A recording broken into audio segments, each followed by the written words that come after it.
Standar input pengguna untuk XDIS, keyboard eksternal. Keyboard eksternal diperlukan untuk memasukkan data alfanumerik. External keyboard. An external keyboard is necessary to input alphanumeric data.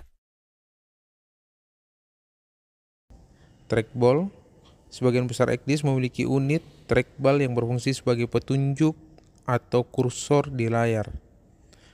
Trackball ini memiliki dua tombol kiri, satu di setiap sisi trackball, satu tombol kanan dan roda gulir opsional.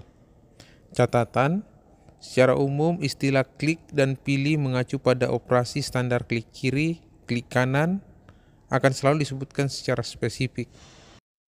Trackball. Most XDIS will have a trackball unit, which serves as a pointer or cursor on the screen. It has two left buttons, one on each side of the trackball, one right button, and an optional scroll wheel. Note, generally, the terms click or select mean the standard mouse operation left click. A right click will always be specified. Keyboard virtual, pilihan ini tidak dimaksudkan untuk digunakan dengan keyboard virtual, namun fungsi ini mungkin tersedia dalam sistem di kapal Anda.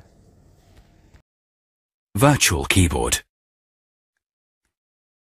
This training is not intended for use with a virtual keyboard. However, this function might be available in your system on board.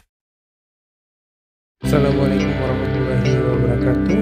Sebelum lanjut videonya, jangan lupa like, share, dan subscribe channel ini agar kawan-kawan bisa mendapatkan notifikasi video terbaru dari channel Kapten Gatot.